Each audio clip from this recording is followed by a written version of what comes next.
As always, I hope everyone is doing well. And today I'm going to talk a little bit about Googling strangers from John Green's The Anthropocene Reviewed and the do's and the caveats I have for following this podcast episode as a way to write a narrative essay for my class. The first thing is the do stick to one story. Green, I think, does an excellent job here of telling the story of his worst night in the emergency room as a chaplain candidate and coming out of that, getting through the experience, and having his happy ending. I think all of that works as one story. There's kind of two or three little episodes, I think two main episodes. So the do is tell one story. Let's get on to a couple other do's. And let's get on to the caveats as well. I think using hyperbole for humor and effect is great. This whole story of, hating parties, I love that. I don't like them much either.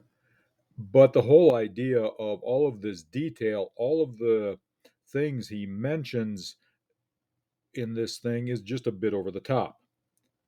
This is not a conversation even the most nerdtastic, I hope that's a word, we'll make it one, the most nerdtastic people would have. It's hyperbolic. It's to get to the point that you can find out anything you want about people by Googling them and the dangers of doing that. Second, irony is wonderful. You lose your privacy. He is being sarcastic. You can listen to it and you can just hear this subtle tone of sarcasm in the podcast. And none of these free storage of photos and video make up for loss of privacy. There is no large scale discourse via social media. There is screaming and shouting. That is not discourse. And I don't know if anybody really wants to keep touch with every friend from long ago.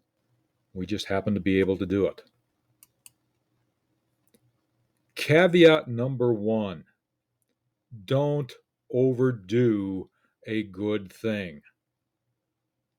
There is such a thing as too many potato chips, too much pizza, too many wings, too many hot dogs, too many wonderful, big, luscious sandwiches.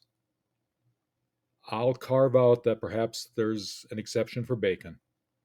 Nonetheless, don't overdo the irony for humor. Don't overdo the attempts to be funny. Don't overdo it. Just keep it within the focus of the essay. Use it to judiciously, use it to make a point.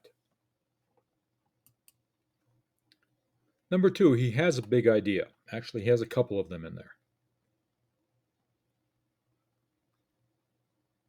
Whether, believing tenuously in mercy and the tension between whether he still believes in God or not, asking God for mercy, those sorts of things, I think, show the impact and show the struggle he has and the fact that people have to believe in something. Even if it's tenuous, they have to believe in something. He also has this other big idea with a quotation. You can't know whether the knowledge will save you or kill you. We have that hanging over our heads with a nuclear bomb. We have all sorts of technological advancements. We don't know whether they'll save us or kill us.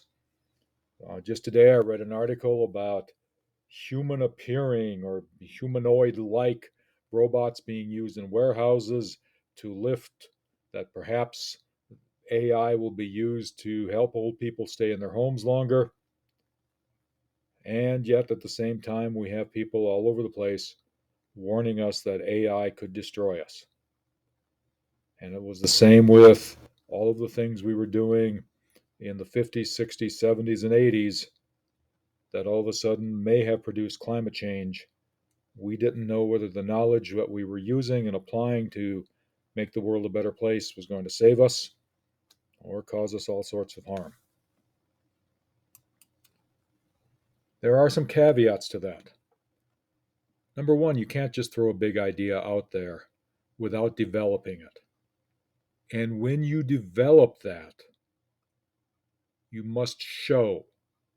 You can't tell, you have to show.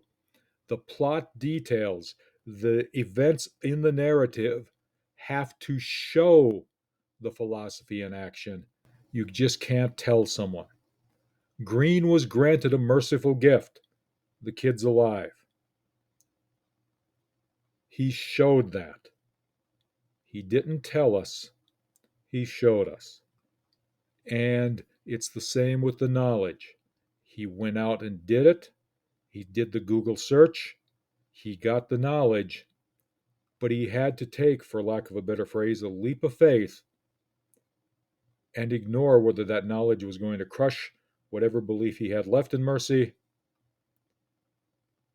or give him a little bit more life is good. Show, don't tell. Number 3, it has to fit the big idea of the assignment. Green had a powerful story, but I don't think that the length of the podcast allowed him to develop both of these big ideas. I don't think the 2 to 5 pages you have would allow you to do these pages. The idea of whether knowledge will kill us or save us has filled up libraries. How we go about a relationship with God or rejecting a relationship with God or a belief with God has filled up libraries. The nature of mercy, whether mercy is a good thing or bad thing, has, and you guessed it, filled up libraries. Make sure it fits the length of the assignment. Make sure it fits the length of the assignment. I think that's going to wrap it up here. I think this is a good essay to model or a good podcast to listen to and then think about how to model it. Try to find the transcript. Make sure that you're doing the do's, having a big idea, having a single story, fitting the length of the assignment, and not overdoing it. Again, I hope everyone's having a good day. Hope to see you in class next class period.